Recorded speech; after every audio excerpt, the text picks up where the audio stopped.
They'll be able to see it. Hmm? She's asking would they be able to see it. Yeah, I'll turn it so they can see it.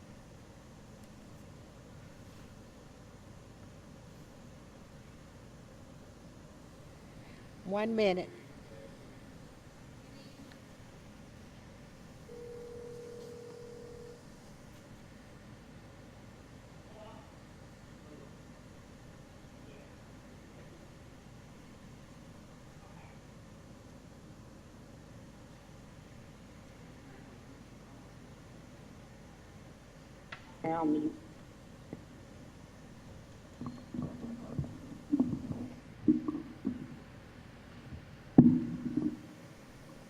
Today is June 17th, 2021. This is formally our public budget hearing for 2021-2022 school year, yearly requirement. Mrs. Keelia Washington is our Chief of Finances. And before we begin, if any public comes in and would like to speak, each person will have 5 minutes. Each person that would like to speak will have 5 minutes. Ms. Washington. We have Ms. Jackie Lewis on the telephone in attendance. Ms. Washington.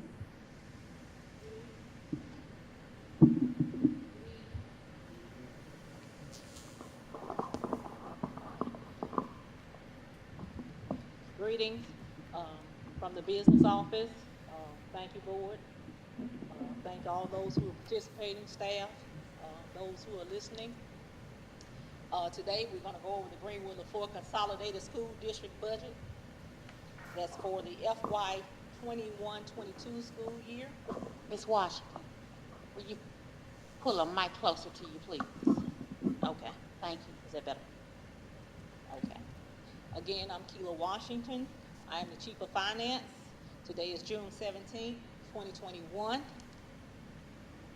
All right, we're going to start with our mission for the Greenwood Leflore Consolidated School District. The mission of the Greenwood Leflore Consolidated School District is to unify, educate, and prepare all students for college and career by providing a high-quality learning experience. Our vision is a community united to improve the quality of life through education. Our focus is to investing in our future by developing every student, and our motto is 2020 Vision. We also have district goals. Goal 1 is to increase student achievement. Goal 2 is to provide a safe and orderly schools. Goal 3, to provide a positive educational experience. Goal 4, improve parent and community engagement. And Goal 5, maintain physical integrity and accountability. Today we're going to talk about ad valorem tax. What is ad valorem tax? An ad valorem tax is a tax based on the assessed value of an item, such as real estate or personal property. The most common ad valorem taxes are property taxes levied on real estate. Why do we ask for ad valorem taxes? The Mississippi State law says 3757-104 requires that we collect a local contribution or an ad valorem tax effort. The purpose of the public hearing. This is the public hearing regarding the spending plan for the Greenwood Leflore Consolidated School District maintenance and operational budget. The notice of proposed ad valorem tax effort was originally run to include only the general fund that was last year, so this year is just the one for the whole fund, the whole general plus the operation. So that's why it looked different this year, and we didn't run the one ad that was run twice. So special revenue budget amounts are being provided for information only as they become available. Federal revenue amounts they are in process. We should get those final totals real soon, even though the governor has signed the bill and also given teacher pay raises. The GLCSD total budget amounts from all sources are still pending and still subject to change, and that's year round though. we never know if they're gonna do a cut somewhere along the line. So, but the budget is required to be adopted by August 15th, 2021, and to be submitted to the taxing authority. All right, revenue for FY22, local sources, 37%. Examples, ad valorem taxes, automobile tags, homes, business fixtures, and equipment, and rental property, mineral stamps, donations from the community, fundraisers, and of course, games. We didn't have them last year, but preferably we'll have them this year, and we will generate revenue. Our state sources, 62% of our monies come from state sources. Examples are MAEP, which is your Mississippi Adequate Education Program, homestead reimbursement, and tax forfeited lands. Our federal sources, we only have received 1% in our general fund. Examples are disability assistance, positive behavior funds, and privilege taxes.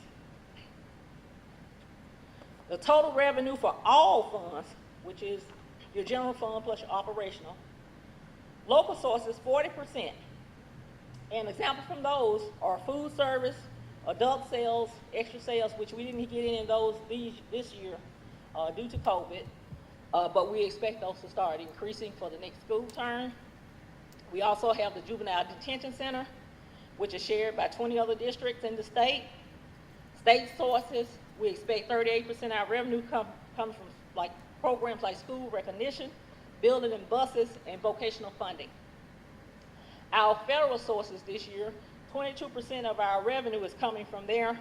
We have programs like Title I, Title I-D, Title II, Title IV, Title III, I didn't have Title III, Title VI, ESSER 1, 2, and 3. We still have a few ESSER funds from ESSER 1 left. ESSER 2 was finally allocated to be about $13 million for the district. ESSER 3 is projected at $35 million. And then we also have special ed and preschool. Our ADA.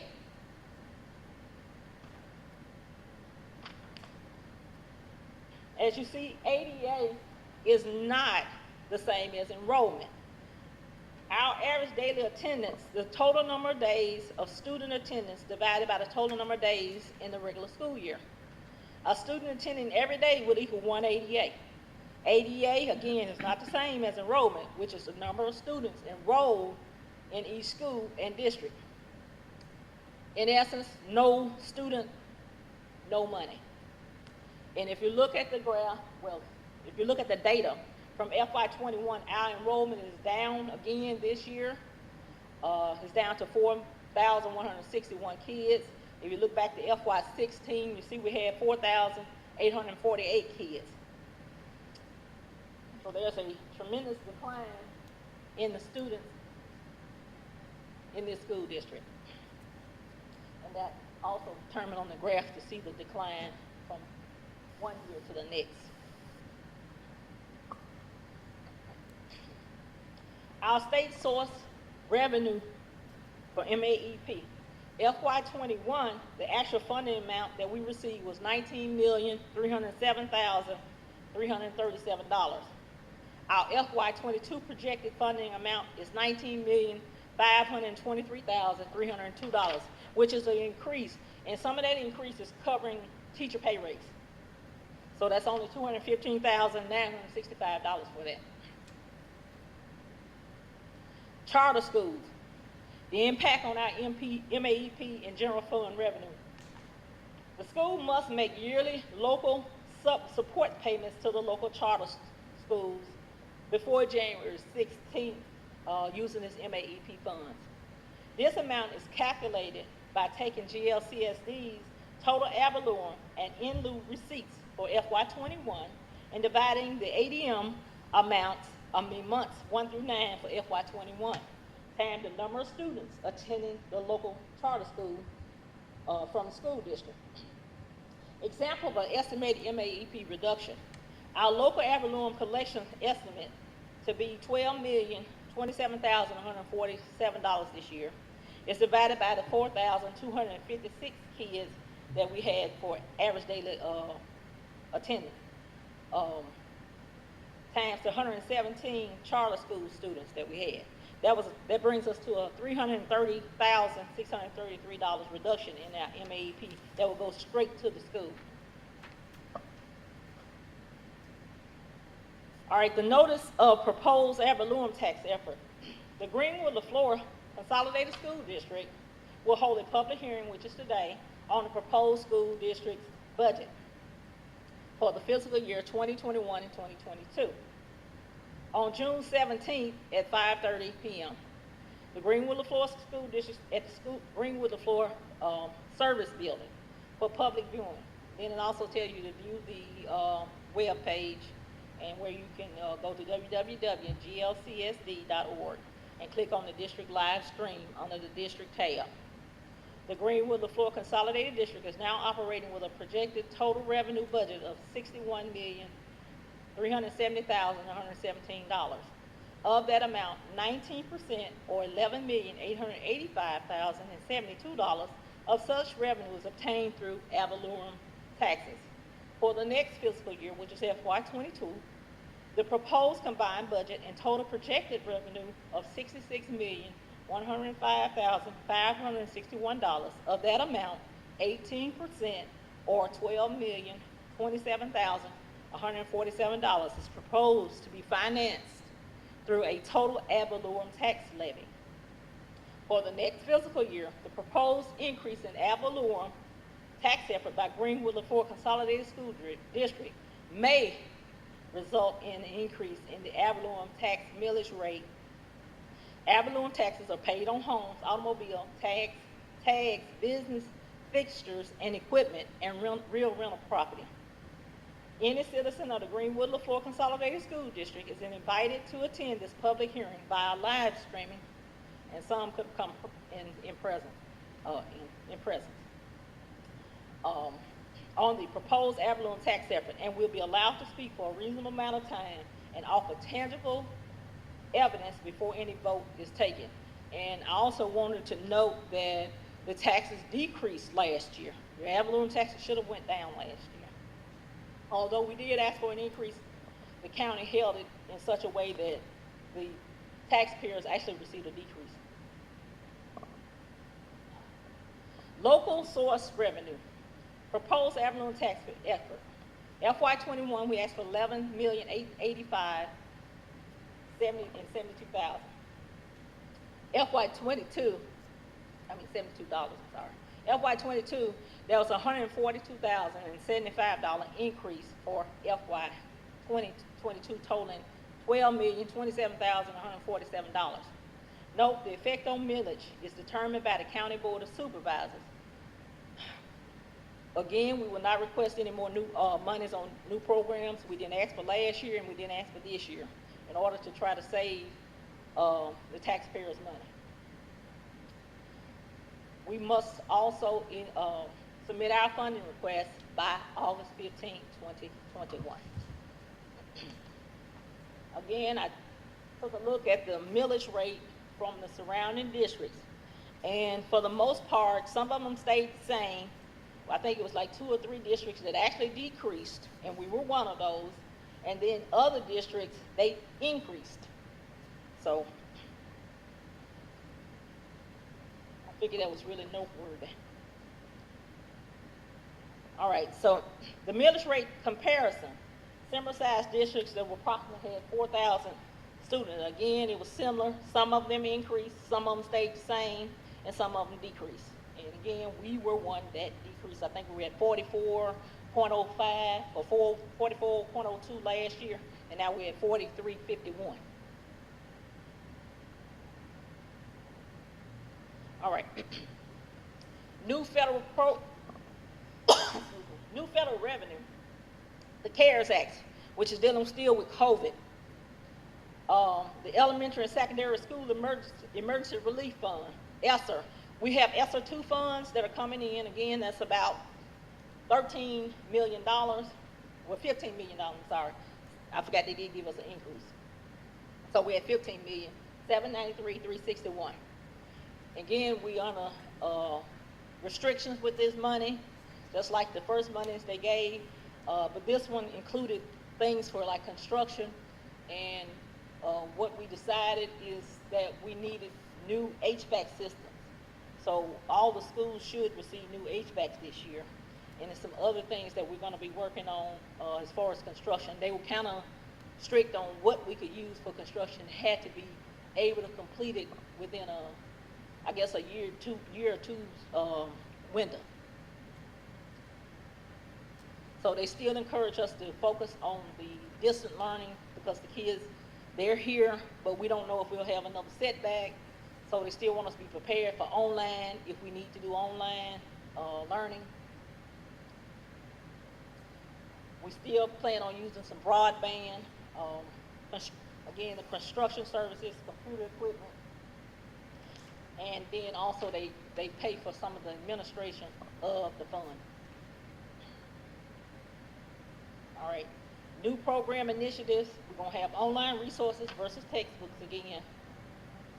Learning management software, professional development for online learning, technology for teachers, and also we're trying to include at least 2 school resource officers. Roofing repair, central office basement repairs if approved, replacement of some buses still. We're still trying to recycle some new ones in. And I think they didn't get a chance to buy the tractor and bush hog last year, so I'm sure they're still on the radar to pick one of those up. We had trouble getting the bids, so some of this stuff is still ongoing, like removing of the carpets from the classroom. We're still purchasing supplies for classrooms and buses, hand dispensers, classroom furniture for social distancing, for pre-K and kindergarten. We did purchase some of those things, so again, if we find the need is still ongoing, then we'll try to make sure we take care of that as well. The food service did buy some of the warming stations and disposable trays, but of course some of the stuff is disposable, so you have to continually buy it. Transportation and bus monitors, due to the special things required by COVID, you were only allowed to have a limited number of students on the bus, and you also had to have bus monitors on them. So, athletics, I'm assuming that he's still gonna need to recondition because you're supposed to recondition every year. You only do a portion of them, so the next set is probably due for reconditioning, even though the kids didn't play football. But they still would have to try to constantly keep those reconditioned. Okay. So we're down to the FY22 general fund budget. Total revenue this year is $36,524,830. Our total expenses, $37,368,563. We had other financing sources or uses. That's decrease of $768,355. And our pending revenue under expenditure is $1,612,000, which will tap into your fund balance. But at this point, the district still is solvent, and we can't afford to make those changes that we need in order to efficiently run the district.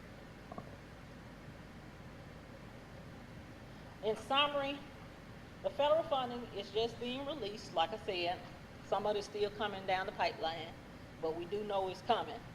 The plan is to use these federal funds, programs whenever possible, to fund new programs and support ongoing programs for the best learning environment. The school district budget must be adopted and submitted to the county, again, by August 15, 2021. The county calculates the millage rate. Additional information based on some requests from last year. I didn't have any requests this year, but I still wanted to reiterate on some of them. And they asked questions like, is the budget based on a maximum enrollment of 4,800 kids? Again, we had a significant decline in our student population. It probably will increase because of the restrictions being taken off. That's the hope. The district did not receive the penalty for not having as many kids this year due to COVID, and they know some special circumstances happened, so some kids wanted to be in person, and because the district did not utilize in-person service for most of the school year, some of the students went somewhere else. So they held us harmless for that loss. Local ad valorem taxes have nothing to do with student enrollment. So our money, again, is based on our students that come to school. All right.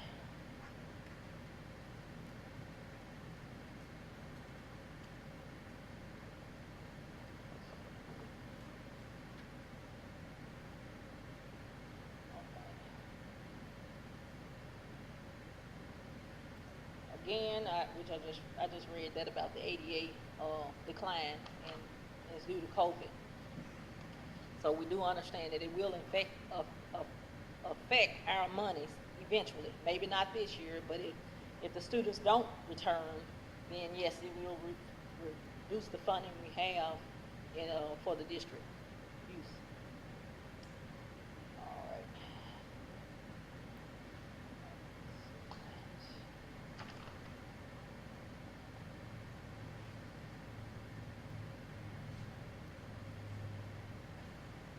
All right, this will conclude the my portion of the presentation.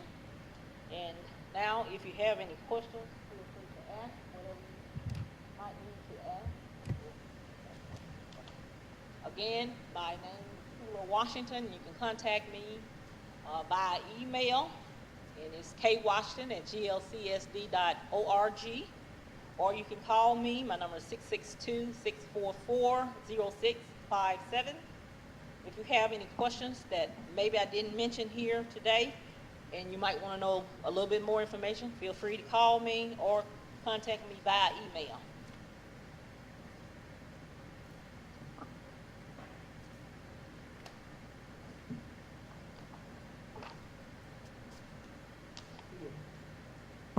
Been here 21 minutes, and we don't have anyone in the audience, but we would like to just wait just a few more moments just to see if someone else wants to come and ask any questions from the public.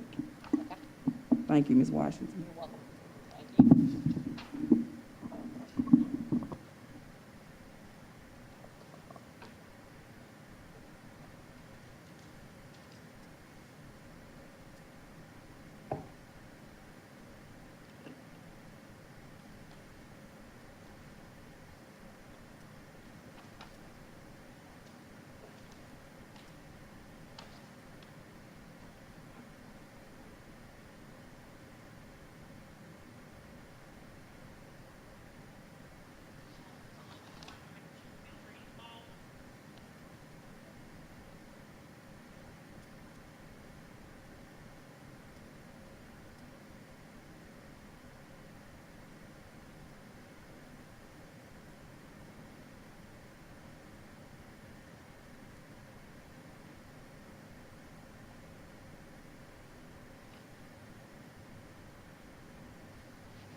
Ms. Washington, if you want to have a seat, because we're going to wait about 7 minutes.